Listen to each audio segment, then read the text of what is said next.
in the past, Yuval, in the past, this has been historically a Democratic area. Now, I'm talking about Roslyn, right? Port Washington, right. Of course, Great Neck. But I think that has changed over the last couple of months from what we've seen. Am I wrong with that? Give me a sense of what you're feeling there. Go ahead.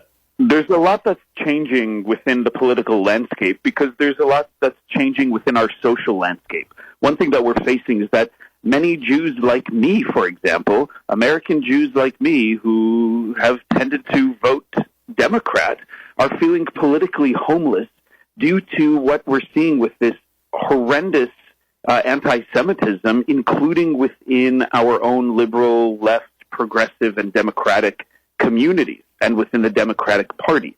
So it's something that's incredibly disturbing where all of a sudden not only are we just feeling an existential threat against us as people for living, but we're feeling this existential threat on where do we belong, what party do we belong in. And there is a vibrant Jewish community in these specific areas amongst these specific voters.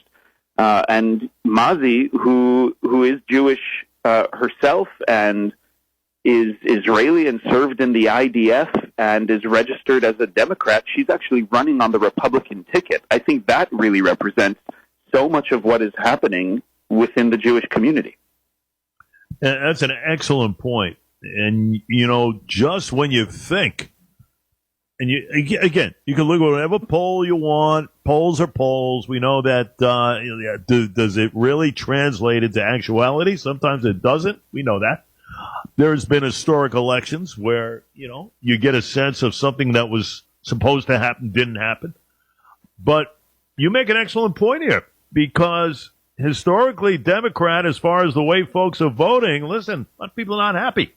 And when something happens on the national scale, it's a trickle-down effect. It is called a wave. We've seen this before. And this could certainly equate to that, Yuval.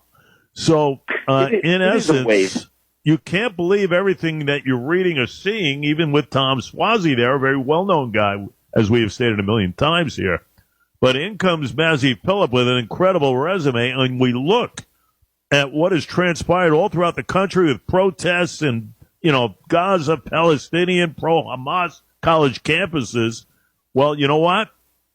We could see something here tomorrow. You make an excellent point. Go ahead. And Mazi brings so much to this ticket. I mean, on one hand, she brings this vastly diverse identity. Mazi was born in Ethiopia. She was evacuated to Israel as the Ethiopian Jewish community was being targeted and victimized, and truly a pogrom, a slaughter and a murder of Jewish people in Ethiopia. And she was evacuated to Israel at the age of 12 during Operation Solomon, and later served in the Israeli Defense Forces, and eventually made it from Israel to the United States, and where she became a refugee, where she became a citizen of the United States.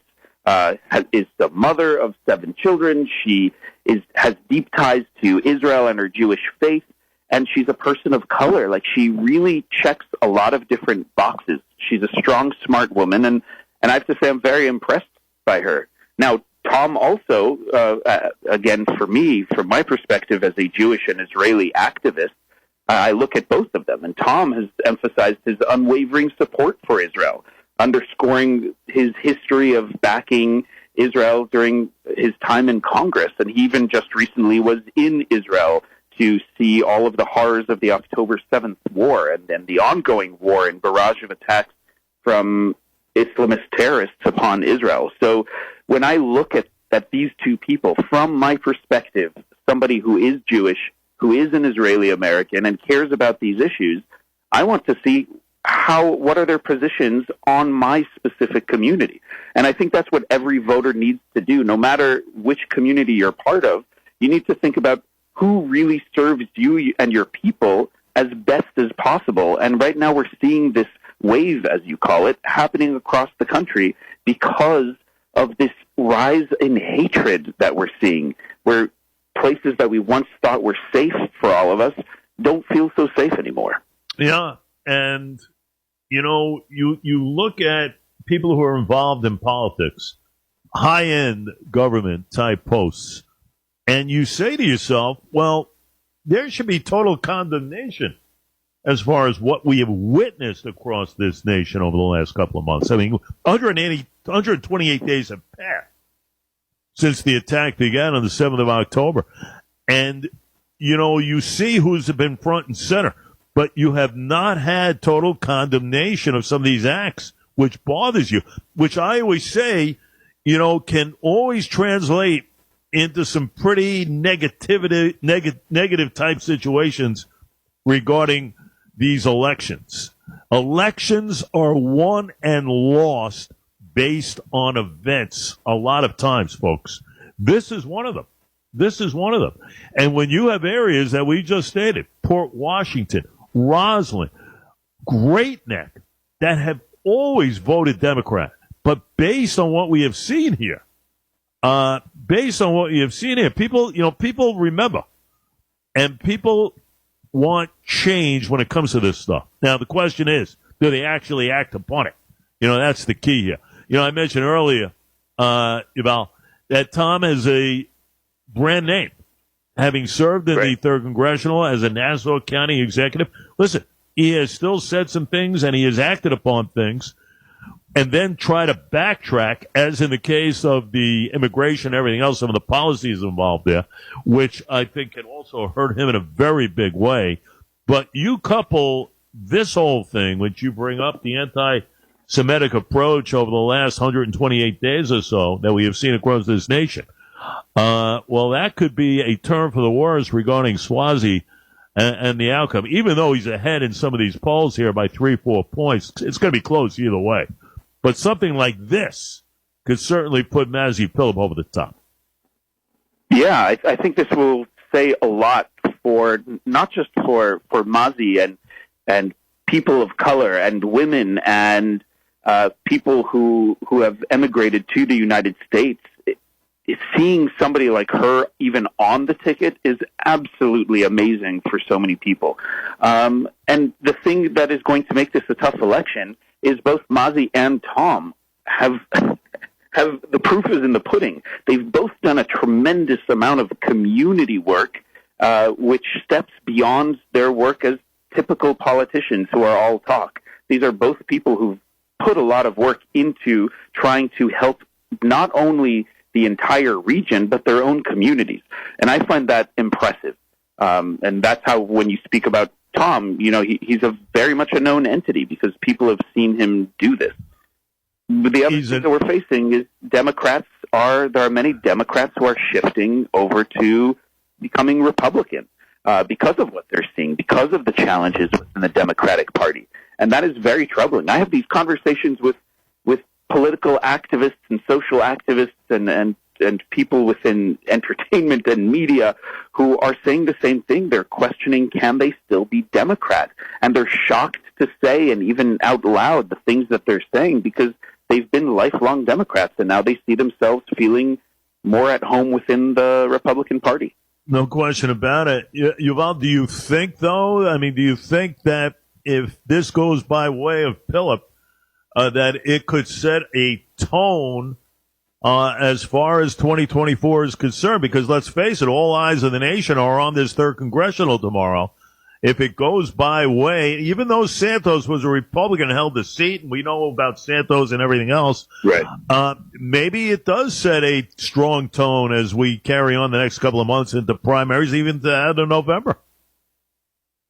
Yeah, this is definitely going to say a lot about what might happen during the elections that are coming up, because it's showing how our society is shifting. While we see all of these, and I'm putting it in quotation mark, protests, because we've seen them sometimes become riots and becoming very violent, we're seeing this across New York City, across New York State, across the United States, where people are just feeling more and more unsafe where people are changing how they're voting, where people are starting to become one issue or two issue voters instead of multiple issue voters.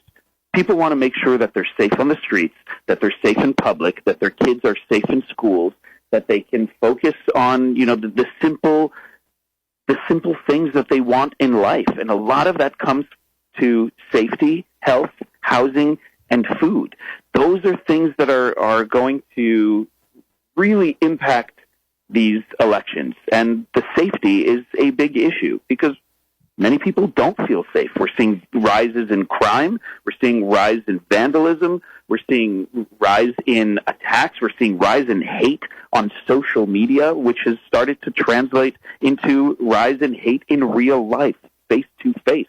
What we are seeing across the United States is very frightening. And I, as somebody who's born and raised in America and back and forth between Israel and the U.S., I've never seen anything like this in my life.